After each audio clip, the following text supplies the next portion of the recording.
İmam Baqir əleyhissalamın adı Muhammeddir İbn Əli. Əli İmam Zeynul Abidin əleyhissalamın adıdır. Muhammed isə İmam Baqir əleyhissalamın adıdır. Anası İmam Həsən əleyhissalamın qızı idi.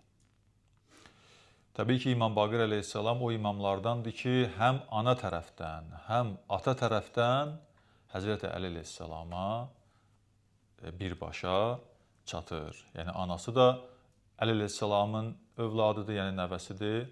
Atası da ki, İmam Zeynul Abidin əleyhissalam və İmam Hüseyin əleyhissalam yenə də Həzrəti Əli əleyhissalama və xanım Zəhra əleyhissalama çatır. Kərbəlanı görmüş imamlardandır. Bizim bir neçə imamlarımız var ki, Kərbəlada iştirak ediblər.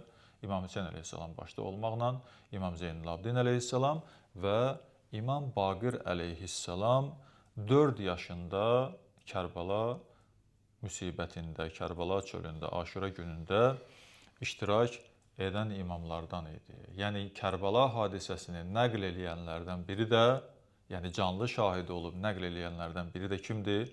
İmam Baqir əleyhissalamdır.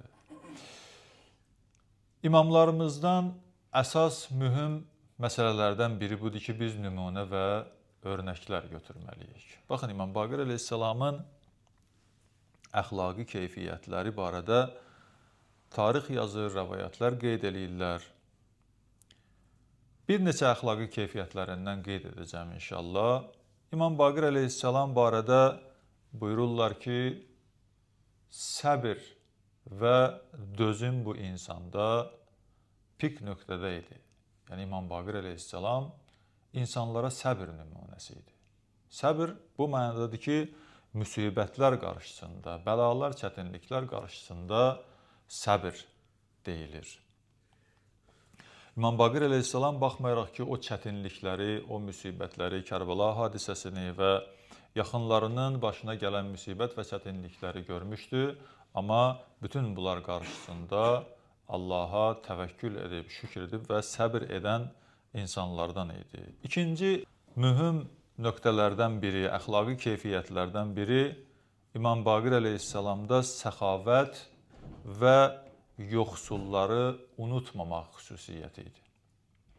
Diqqət edin, insanda əgər səxavət xüsusiyyəti varsa, yəni yaxşılıq etmək xüsusiyyəti varsa, o heç vaxt insanları təbəqələşdirməz və yoxsul təbəqəni heç vaxt unutmaz. Baxma ki, İmam Baqir əleyhissalam, ümumiyyətlə imamlarımızın yaşayış səviyyəsi yüksək səviyyədə deyildi. Yəni, orta səviyyə və ailənin çox olması heç vaxt yoxsullara əl tutmaqdan onları saxlamazdı bu məsələ. Üçüncü xüsusiyyət İmam Baqir əleyhissalamda nəql edirlər, qeyd edirlər ki, insanlar arasında imkanlarına görə fərq qoymazdı. Baxmayaraq ki, dövrdə varlı insanlar var, kasıb insanlar var, dilənçilər var, ehtiyacı olanlar var. İmam Baqir əleyhissalam bunların arasında heç vaxt fərq qoymazdı. Hətta İmam Baqir əleyhissalam buyurardı ki, qapıya gələn dilənçiyə heç vaxt deməyin ki, ey dilənçi, bunu götürün. Məsələn, adətən deyərlər ki, məsələn, filan kəs dilənçidir, qapıya dilənçi gəlib, dilənçiyə nəsə verdim. İmam Baqir əleyhissalam həmişə bunu qadağan eləyər. Deyərdi ki, dilənçiyə, yəni ki, o gəlib nəsə ehtiyacı olana heç vaxt dilənçi sözü ilə müraciət etməyin. Buyurardı ki, ona deyin ki, ey Allah bəndəsi, bu sənin üçün hazırlanıb. Yəni, nəsə əgər dilənçiyə verirsənsə, gərək bu cürlə deyəsən ki, bax, bu sənin üçün hazırlanıb. Bu sənin payındır, bu sənin qiymətindir, qismətindir. Ona Allah bəndəsi kimi müraciət eləyin. Bu da İmam Baqir əleyhissalamın gözəl xüsusiyyətlərindən, əxlaqi xasiyyətlərindən biridir. Üçüncü, Allaha ümid, təvəkkül və ibadətə əhəmiyyət vermək idi. İmamlarımız baxmayaraq ki, müxtəlif ictimai, siyasi sahələrdə fəal olublar, iştirak ediblər, döyüşlərdə, müharibələrdə iştirak ediblər bəzi imamlarımız, amma bu hadisələr heç vaxt onları ibadətə əhəmiyyət verməkdən saxlamayıb. Bəzi insanlar görərsən ki, həyatın müəyyən bir sahəsində fəaldır, amma ibadət və Allaha bağlılıq zəifdir. İmamlarımızın nümunə və örnək olan cəhətlərindən biri budur ki, onlar necə ki, cəmiyyət içində, digər işlərdə fəal idilər, ibadət və Allaha bağlılıqda da bu cürlə fəal idilər. Olmaz ki, bir insan deyək ki, məsələn, insanlar üçün mən çox işlər görürəm, insanlara kömək edirəm, yardım edirəm, cəmiyyət işlərindən çox məşğulam, ona görə vaxtım yoxdur, ibadətə vaxt ayırıram. İmamlarımızın xüsusi o önəm verdiyi məsələlərdən biri Allahla rabitə, Allaha bağlılıq və ibadətə əhəmiyyət verməkdir. İbadət də Allahın bəndələrdən tələb etdiyi, istədiyi bir məsələdir ki, insan heç vaxt gərək digər işlər insanı bu məsələlərdən saxlamasın. Nə qədər də insanın işi çox olsa, insanın məsuliyyəti çox olsa, ibadətə əhəmiyyət vermək məsələsində gərək çox diqqətli olsun. Bu da imamın xüsusiyyətlərindən biridir ki, heç vaxt ibadətə əhəmiyyətsiz yanaşmazdı. Əgər bir insan Allahın buyruğuna əhəmiyyətsiz yanaşarsa, təbii ki, Allah da ona əhəmiyyətsiz yanaşar. Necə edə bilər ki, insan Allahın istədiyini yerinə yetirməsin, amma Allahdan hər nə istəsin və iddiası da bu olsun ki, Allah da gərək mənim istədiklərimi yerinə yetirsin. Allah Qurani Kərimdə nə buyurur? Siz Allahı unutsaz, Allah da sizi unudacaq. Əgər biz Allahı unutsaq, ibadətlərimizi unutsaq, onda Allah da bizi unutmuş olar. O gün ki, ehtiyacımız olar ki, Allah bizi yada salsın, görərik ki, yox, biz həmən gündə yaddan çıxmışıq. 5-ci imamımızın, İmam Baqir əleyhissalamın ləqəblərindən biri dediyimiz kimi, həmişə bu üzrü müraciət edirik, Baqir ləqəbi idi. Bir neçə dəfə biz demişik ki, İmamlarımızın ləqəbi onların hansısa bir xüsusiyyətindən xəbər verir. Məsələn, İmam Sadiq əleyhissalam, İmam Zeynül Abidin əleyhissalam və digər imamlarımızın o ləqəbləri ki var, deməli, burada nəsə var ki, bu ləqəb onlara verilib. Ləqəblər bu cürünə verilmir ki, yəni o insan o ləqəbə layiq olmasın. Baqir ləqəbinin mənası ərəb dilində mənası budur ki, elmləri yaran, çoxlu elm bilən, elmdə ən yüksək, ən yuxarıda olan bir şəxsə deyərlər. Baqir ləqəbi budur, elmləri yarıb, aralayan, bütün elmlərdən xəbəri olan mənasındadır. Deməli, insanlar ki, məsumlardan, imamlardan bütün örnək və nümunələri götürürlər, məsələn, qeyd etdik, əxlaqi xüsusiyyətlərdir, cəmiyyət, ictimai məsələlərdir, ibadət məsələləridir, həmçinin də imamlarımız elmdə də bizlərə nümunədirlər, gərək biz məsələnin bu tərəfinə də diqqət eləyək. Elə bu cürünə olmasın ki, biz ibadətdə imamlarımızdan nəsə öyrənək, amma elm məsələsində biz elm məsələsinə biganə yanaşaq. Mömin həm də gərək kitab oxuyan, elm əldə edən, elmə qulaq asan olsun. Bunu Quran da deyir. Bunu Həzrəti Peyğəmbərimiz də deyir. Peyğəmbər sallallahu elm barədə buyurur ki, beşikdən qəbrə qədər elm öyrənin. Dünya o səviyyəsində, dünya standartlarında bu cür nədir ki, insan müəyyən yaşa çatmalıdır, ondan sonra başlamalıdır elm oxumağa və tutaq ki, deyək, orta məktəb, universitet və digər məsələlər, ondan sonra elm oxumaq məsələsi bitdi. Amma İslamın elmə baxışı tamamilə fərqlidir.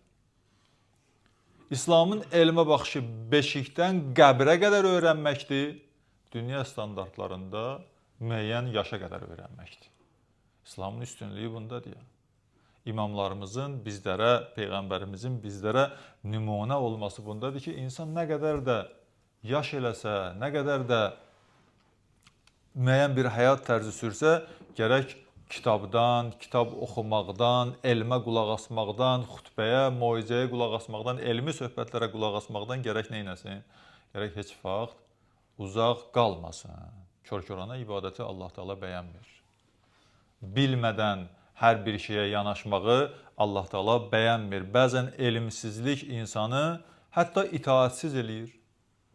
O bir çox insanlar ki, tarixdə də olub, imamlarımızın dövründə də olub, Peyğəmbərimizin dövründə də olub, o ki, Peyğəmbərdən üz döndəriblər, Peyğəmbərə qarşı çıxıblar, imamlarımıza qarşı çıxıblar. Səbəb nə olub? Səbəb cahillikdir. Səbəb cahillikdir. İnsan elmlə, biliklə hər bir şeyə yanaşsa, o onu dərk eləyər, düşünər və başa düşər. Allah Taala Qurani Kərimdə düşüncəli insanlara müraciət eləyir. Düşüncəsiz insanlara müraciət eləmir. O baxımdan bəzən görürsən ki, hətta Allah Qurani Kərimdə qeyd edir ki, elmsizlik, bu İmam Baqir əleyhissalamın dövründə elm çox inkişaf eləmişdi. Ona görə mən bu mövzuya toxunmaq istəyirəm ki, İmam Baqir əleyhissalam və digər İmam Sadiq əleyhissalam bu dövrlər elmin inkişafı dövrü idi. Biliyin inkişafı dövrü idi. Bu imamlar çalışdılar ki, o müəyyən dövrlərdə ki, ehtiyac var idi ki, cihad eləyəsən, qılınc ələ alasan, düşmənlə bu cürlə mübarizə aparasan. Amma bu iki imamın, xüsusən də İmam Baqir və İmam Sadiq əleyhissalamın dövründə ki, düşmən taktikasını dəyişdi və elmi mübarizəyə başladı, yəni təfəkkür mübarizəsinə başladı, insanların zehnini qarışdırmaq, onların cahiliyyətindən istifadə edib imamlara qarşı onları çıxartmaqdan istifadə elədi. İmamlarımız nə etdi? Bu fürsətdən istifadə elədilər ki, onları elmliləşdirsinlər. Onlara elm versinlər ki, qoy elmlə başa düşsün ki, vilayət nədir, imam nədir, peyğəmbər nədir, din, İslam nədir. Bu cür nə olmasa, insan hər kəs hər nə deyərsə qəbul edir, götürər və ondan sonra yolunu azar, cəhənnəmlik olar. Elmsizlik insanı itaatsiz eləyir. İnsan Peyğəmbəri, niyə üsul-i dində 5 dənə bənd var, deyir, burada təqlid yoxdur. Din neçə yerə bölünür? 2 yerə bölünür. Firu'd-din, namaz, oruc, həcc, cihad, zəkat və s. Bunlar deyir, təqliddir. Get müctəhidivə bax, öyrən, oradan oxu, deyir, bu cürlə namaz qıl, belə qıl, deyir, bu cürlə oruç tut, belə. Amma Allahı tanıma məsələsində, Peyğəmbəri tanıma məsələsində, imamlarımızı tanıma məsələsində artıq fərqlidir, məsələ dəyişir. Deyir, burada təqlid eləmə. Filan kəs gəldi, dedi ki, filan kəs Peyğəmbərdir, sən də deyirsən, bəli, Peyğəmbərdir. Sabah başqası gələcək, deyəcək, yox, Peyğəmbər o deyil, filan kəs də sən deyirsən, bəli, odur. Təqlid budur. İmamlarımızı tanımaqda, Peyğəmbəri tanımaqda, Allahı tanımaqda təqlid qəbul olunmur. Yəni, kiminsə sözü ilə qəbul etmək qəbul olunmur. Ki, desin ki, filan kəs dedi, Allah var, mən də deyirəm, Allah var. Yox, sən Allahın olmasını özün qəbul etməlisən, başa düşməlisən, dərk eləməlisən. Axı, bu üsul-i-din insanlar üçün gəlib. Yəni, elmə hazır o düşüncəsi, təfəkkürü olanlar üçün gəlib. Digər varlıqlar üçün üsul-i-din yoxdur ki. Allah digər varlıqlardan üsul-i-din soruşmayacaq, amma bizdən soruşacaq. Elmsizlik insanı itaatsizliyə gətirib çıxarır, itaatsizlik isə insanı cəhənnəmlik edər. Qurani Kərim də bu barədə deyir ki, insan əgər özü oxuyan deyilsə, heç olmasa qulaq asan olsun. Özün oxumursan, kitab mütaliə eləmirsən, elmlə məşğul olmursan, elmi olanları heç olmasa görə qulaq asasan. Ayəyə baxın, Mülk surəsi 8-9 və 10-cu ayələrdə Allah Taala buyurur ki, bir dəstə insanları cəhənnəmə gətirərlər qiyamətdə. Allah buyurur ki, səələhum xəzənətuha. O cəhənnəm gözətçisi bu bir dəstə insandan soruşacaq. Ələm yətikum nəzir. Sizə bir xəbər gətirən yox idi. Sizə bir söz deyən yox idi. İndi biraz məsələni o öz dilimizdə deyə də başa düşək. Ələm yətikum nəzir. Sizə bir xəbər gətirən, bir söz deyən yox idi. Bu cəhənnəm əhlinə deyiləcək. Buyurur ki, qalu bəla. Deyərlər ki, bəli. Qad cəəna nəzir. Gəlmişdi. Bizə söz deyən gəlmişdi. Peyğəmbər gəlmişdi. İmam gəlmişdi. İmamın sözünü çatdıranlar gəlmişdi. Fəkəzzəbna, amma biz onu qəbul etmədik. Biz dedik ki, sən yalancısan. Quran bu cür nə deyir? Düzdür. Başqa yerdə Quran nə deyir? Peyğəmbərə yalancı dedilər, demədilər. Digər peyğəmbərlərə yalancı dedilər, demədilər. İmamlarımıza yalancı dedilər, imam tərəfdarlarına yalancı dedilər. Bugün müctəhidlərə, alimlərə yalancı deyirlər. Və ta gəl axıra qədər görsünüz. Məsələ həmin məsələdir. Fəkəzzəbna, bizə gəlmişdilər cəhənnəm əhli deyəcək. Aça bilərsiniz Mülk surəsi 8, 9, 10-cu ayələr. Biz onlara dedik ki, siz yalancısınız. Və qulna ma nəzzəlallahu min şey. Allah heç nə nazil eləməyib. Nə peyğəmbər gəlib, nə imam gəlib, nə Quran gəlib. Bu cür nə deyərlər? Allah heç bir şey nazil eləməyib. Sonra baxın. Və qalu law kunna nasma'u aw na'qil ma kunna fi ashabis sa'ir. Sonra özləri etiraf eləyərlər. Özləri etiraf eləyərlər. Deyərlər ki, biz əgər qulaq asan olsaydıq, yəni elmə qulaq asan olsaydıq və yaxud oxuyub özümüz başa düşən olsaydıq, bugün cəhənnəmdə olmazdıq. Və qalu law kunna nasma'u aw na'qil ma kunna fi ashabis sa'ir. Deməli, məsələ bu cür nə deyil ki, İnsan təkcə namaz qılmaqla, ibadət eləməklə, oruç tutmaqla, sədəqə verməklə cəhənnəmdən azad olacaq. Bəzən bu şeylər var, amma elm yoxdur, elmi itaət yoxdur, başa düşüb əməl eləmək yoxdur deyə bir də görərsən ki, insan nədir? İnsan cəhənnəmə düşür. Burada demir, namaz qılanlardan deyildik deyə cəhənnəmə getirdik. Başa düşüb, nə özümüz oxuyub öyrənirdik, nə də oxuyana qulaq asırdıq. Ona görə gəldik, düşdük hara? Gəldik, düşdük cəhənnəmə. İnsan ən azından ya özü gərək oxusun, başa düşsün, ya da ki, oxuyana, elm çatdırana qulaq asan olsun. Bu çox mühüm məsələlərdəndir. İmam Baqir əleyhissalam cəmiyyət üçün bir o Quranın dediyi kimi nəzir idi, yəni deyən idi, çağıran idi, başa salan idi. Və İmam Baqir əleyhissalamın timsalında imamlarımız insanlara elmi söhbətləri, elmi dini çatdıran şəxslər idi. Təəssüf ki, nə oldu? Ona qulaq asmaq əvəzinə, Quran deyir ki, onlara qulaq asın, amma bir dəstə insan onlara qulaq asmaq əvəzinə nə etdilər? Zəhərləyib şəhadətə yetirdilər.